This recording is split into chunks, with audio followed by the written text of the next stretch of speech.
A santidade de Deus é a qualidade central de Deus. Deus é de forma absoluta, exclusiva, extraordinariamente santo e extraordinariamente superior a toda a criação. Apocalipse 4:8 fala sobre a santidade majestosa de Deus e muitos outros capítulos, livros e versículos vão falar sobre a santidade moral de Deus.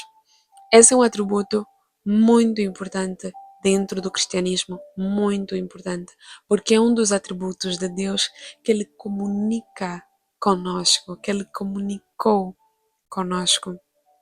Por essa razão, Levíticos 20 vai dizer: Sejam santos para mim, porque eu, o Senhor, sou santo, e separei-vos dos outros povos para serdes meus. O nosso Deus, ele deve ser temido, adorado e exclusivamente servido, porque é necessário que nós que o adoremos ao Senhor em espírito e em verdade, porque Deus é espírito. O povo de Deus, nós devemos com sinceridade buscar a santidade moral de Deus em nossas vidas. Nós devemos com sinceridade buscar a pureza moral para caminhar com o nosso Deus santo. Na cruz, todos os principais atributos de Deus, eles foram manifestos, eles foram expostos. Na cruz, nós vimos a concretização, nós vimos a exposição dos atributos de Deus, e um desses atributos é esse que eu falo hoje para vocês, que é a santidade de Deus. Deus foi santo até na sua dor, sendo obediente na morte e morte de cruz. E esses atributos eles foram expressos, comunicados, expostos com muita clareza. Atributos como graça, justiça, misericórdia, bondade, benignidade, ira, soberania, bondade, sabedoria, amor, compaixão, poder se encontram para o mundo inteiro ver. Deus é separado de toda a corrupção e a sua pureza ela é infalível. Ó Senhor Deus dos exércitos, quem é poderoso como tu, ó Deus, com a tua fidelidade ao redor de ti? Dominas a fúria do mar, quando as ondas se levantam, tu as acalmas. O trono de Deus é cheio de verdade e incorruptibilidade.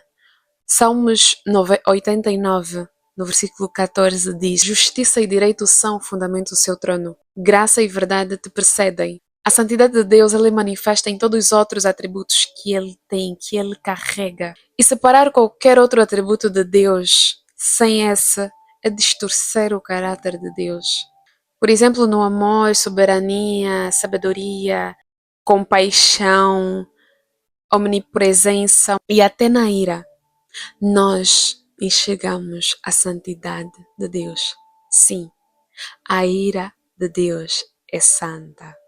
O mundo tenta subornar a santidade de Deus, trazendo a imagem de um Deus que aceita tudo, um Deus que tolera tudo, um Deus que apazigua tudo, até mesmo quando essas coisas, esse tudo vai em desacordo ao seu caráter, aos seus princípios, manchando então essa santidade, reduzindo e trazendo a imagem do nosso Deus a um Deus sentimentalista, que tolera, um Deus que abraça tudo.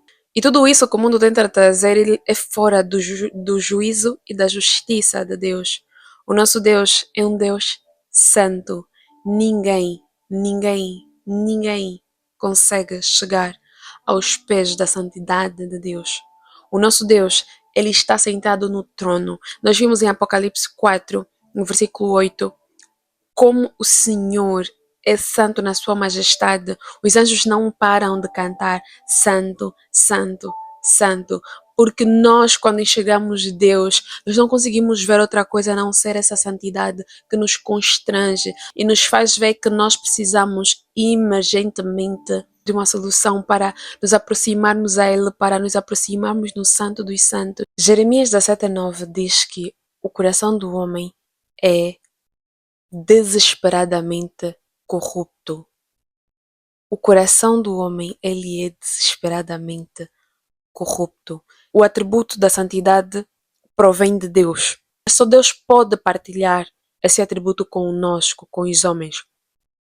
Infelizmente, nessa tentativa do mundo tentar subornar o amor santo de Deus, muitas vezes nós vimos relatos, nós vimos cenários em que as pessoas tentam trazer um Deus que cabe naquilo que elas próprias gostam ou que elas próprias querem. O Senhor dos Exércitos não é apresentado como Santo Deus, assim como fala a sua santidade majestosa ou então a sua santidade moral. Mas ele é apresentado como Deus que tolera todas as coisas, o Deus dos sentimentos, o Deus que aceita todas as coisas. O nosso coração, como homens, ele é desesperadamente corrupto. Se nós não estivermos ligados à fonte inabalável que é Cristo, nós não conseguiremos ser santos ou viver uma vida santa. A santidade, ela vai muito além de roupas longas, uma vida sem a promiscuidade sexual. A santidade, ela vai muito além de vocabulários. É um modo de viver, é um modo de entender e aceitar a pureza bíblica, a pureza de Deus. E nós, homens, fomos chamados à santidade. Nós fomos separados da santidade para viver uma vida santa para a glória de Deus. É para isso que nós fomos gerados.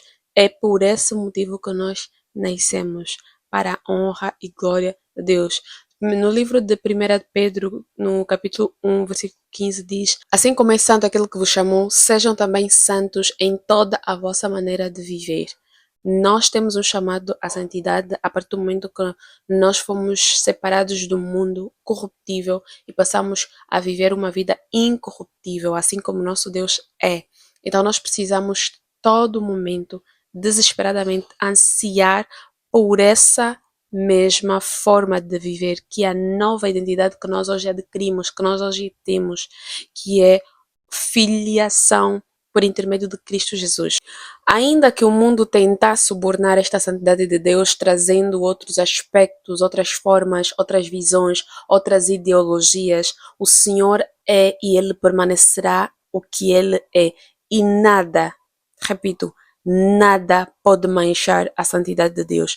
Pode vir os achismos, a moral pervertida ou então o relativismo. Hoje, tudo praticamente é relativo. Nós estamos acostumados a entender as coisas do nosso ponto de vista, da nossa forma de olhar e de ver do nosso ângulo da visão, mas existe algo que nos faz entender como o Senhor vê, como o Senhor olha e como o Senhor calcula as coisas mediante as Escrituras.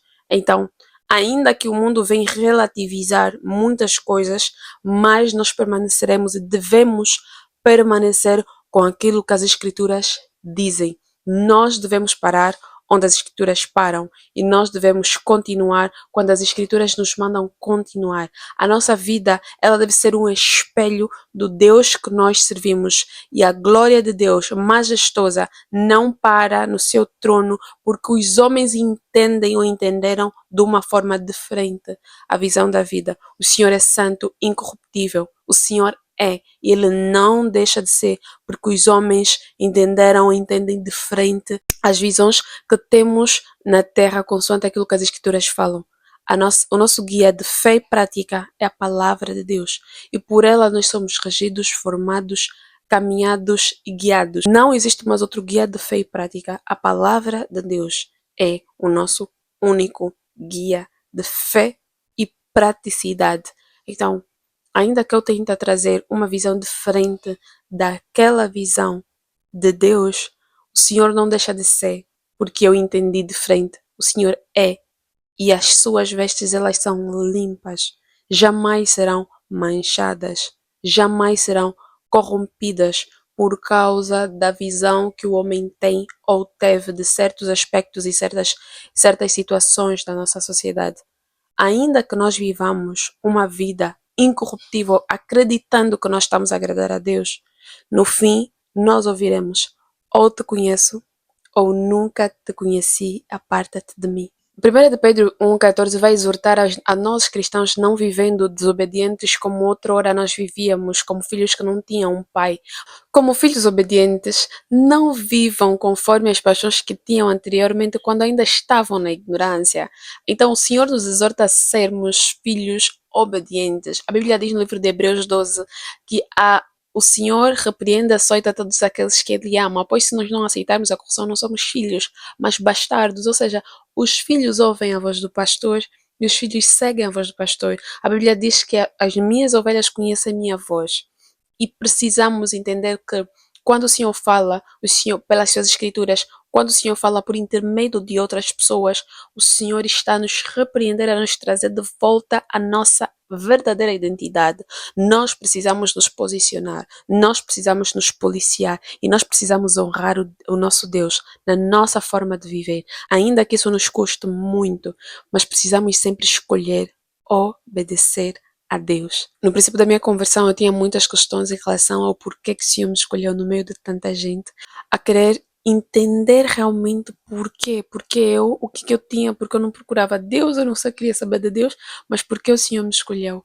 E o tema santidade, esse atributo me fez muito em descobrir, quanto mais eu estudava, quanto mais eu pesquisava sobre a santidade de Deus, mais eu me achava impura, mas eu me achava indigna de entrar na presença de Deus e orar. Então, estudar e ter o contato com esse tema me fez olhar, me faz olhar para Deus como alguém muito puro, muito santo, muito majestoso, que nem sequer merecia, eu merecia estar aqui a falar sobre o seu nome. E esse tema tem muito, muito, muito, muito a ver com a minha conversão, porque é um tema que eu estudei muito e me interessei muito porque eu queria entender a santidade de Deus. Ainda no mundo eu sempre falava, não, eu não posso, eu não quero ir para a igreja porque ainda preciso mudar. Ou seja, o homem ele já tem a imagem de que Deus é muito, de que Deus é muito santo, de que Deus é santo e que não se deve servir a Deus só de uma forma banal. Ou seja, até os não cristãos eles têm esse certo temor, né, sobre a figura de Deus. E por essa razão eu comecei a buscar muito o entendimento do porquê o Senhor me olhou e me chamou e não me deixou continuar nos meus deleites, minhas paixões. E quando mais eu começava a estudar sobre a santidade, mais eu me interessava, eu ficava assim deslumbrada com realmente esse atributo de Deus tão puro, tão glorioso, tão majestoso. Então, a todos vocês, eu desejo que vocês tenham esse anseio, esse gosto, esse desejo de buscar mais esse atributo, não só em conhecimento, mas na praticidade